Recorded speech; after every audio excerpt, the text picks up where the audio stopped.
Good morning, third grade, and welcome to day 19 of distant learning. Super excited to have you with us today. The only thing that you need for today's lesson will be a picture that I'm going to send you, which is going to be a checklist for what you need for your writing today. And then as far as your packet goes, you don't need your packet unless you're going to be doing science with me at the end of this lesson, okay? So again, you don't need your packet unless you're going to be doing the science with me. All right, so for today, you are to complete 30 minutes reading a story of your choice.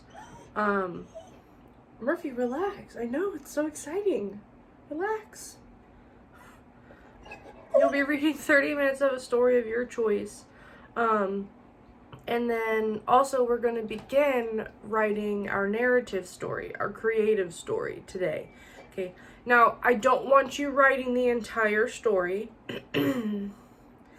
Today, you are just going to be writing the first 2 paragraphs, and I'm going to tell you what needs to be included in those paragraphs, and so will the checklist that I'm sending. Okay. So again, today you will be introducing your characters as well as the new place that they are going. For paragraph 1, this is where you will begin your story. It's similar to an introduction. You will introduce your characters. All that means is that the characters' names need to be mentioned in this paragraph, okay? This paragraph must also include the setting. Okay, and I also want to know, how do you decide to go to this new place? Okay, why are you going there? What makes you decide, like, hey, let's go to this place? I want to know why. And I also want to know how you got there. Okay, did you get there by spaceship? Did you get there by a boat? By a magical carousel? How'd you get there? All right, last thing that this paragraph must have is one thing that the characters really want to do once they get there. Okay, once they arrive to this new place, what's something that they really want to do once they get there? Okay, and then in paragraph 2, your paragraph 2 is going to be very detailed paragraph. Okay, this is where you are going to describe the place that your characters are going. Okay, so I want to know, what does it look like? What does it smell like? What does it feel like? You know, is it breezy? Is there sand between their toes? What does it feel like once they get there? And how does your character feel once they arrive? So they get out of their spaceship, or do they take a big deep breath? Are they enthusiastic? Are they happy? Are they scared? Are they worried? How do they feel once they arrive? Okay, all of these things are going to be listed on the checklist, so it'll make writing these paragraphs so easy. Okay, all you're going to have to do is think of the words that describe the things that need to be included in that paragraph. Okay. So by the end of today, you should have an incredible beginning to your narrative. Okay, remember that paragraphs must be 4 to 5 sentences each. But I believe that with my checklist that you will have more than 5 sentences easily. Okay. Again, I only want us working on the first 2 paragraphs. Don't overwork yourself. I know that these essays are a lot, so I'm going to break them down for you this way, provide a checklist to make it easier for you guys. Okay. I'm really looking forward to seeing your incredible work. I do have to shout out Elijah T. Elijah T went back and he edited his essay, meaning he reworked it, and the outcome is indescribable. I'm super proud of him. He worked really hard on it, and just, you go, my dude. You did it. It's an excellent essay. Thank you. All right, y'all. So the remainder of this video is for science and science only. Okay, so if you've got your science packet, go ahead and turn to Murphy. No. Excuse me. Go ahead and turn to the Thursday page. You'll see a picture of a giraffe. Look at that picture, okay? looking at the picture of the giraffe, in what ways is the giraffe adapted? Meaning, how has it changed to live in warm climate, to live in the warm climate of the African savanna?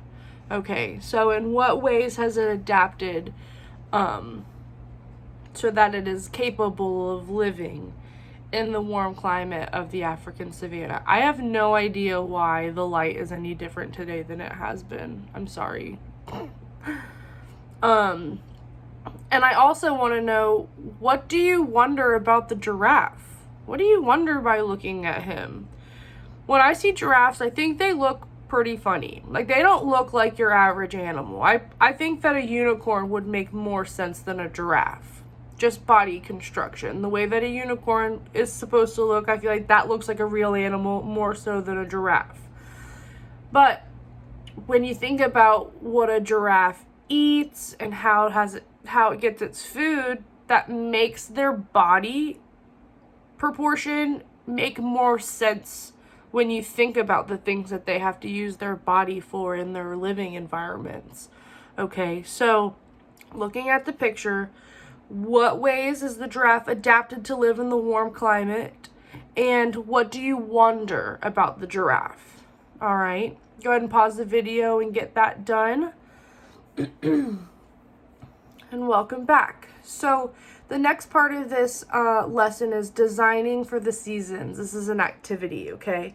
So it reads, animals that live in places with warm summers and cold winters have adaptations that help them survive in the changing seasons. Look at the elephant. The elephant thrives in a warm tropical forest environment. It is not adapted to living in a place with cold winters. If you could redesign the elephant to be adapted for cold winters, what features would you give the elephant? And the next question says, in this example, the elephant was given a bird body and wings so that it will be able to migrate during the cold winters. What other things could you have done to help the elephant adapt to changing seasons? Alrighty, so go ahead and pause the video and get those two questions answered. And welcome back. So your exit slip for today. Giraffes live in places that are warm all year long. What would happen if a giraffe went to a place that was cold? Imagine that you are able to design a new giraffe that is able to survive and thrive in cold winters and warm summers. What features or adaptations would you add to your giraffe to help it survive?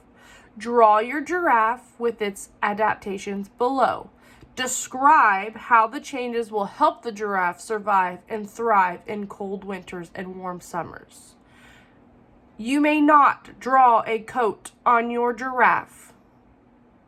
It must be a little bit more realistic, okay? You're not going to see giraffes or animals putting clothes on, okay? But consider their bodies. What adaptations could you make to their bodies to make them capable of living in places that have both warm and cold seasons? All right, my friends, I am really looking forward to getting some snapshots of your first two paragraphs. Please make sure that those get sent to me today. And then I'd like to see your giraffe. If you participated in the science, definitely send me a picture of your giraffe. That'll be pretty cool. I hope that you guys have a wonderful Thursday, and I will see y'all tomorrow.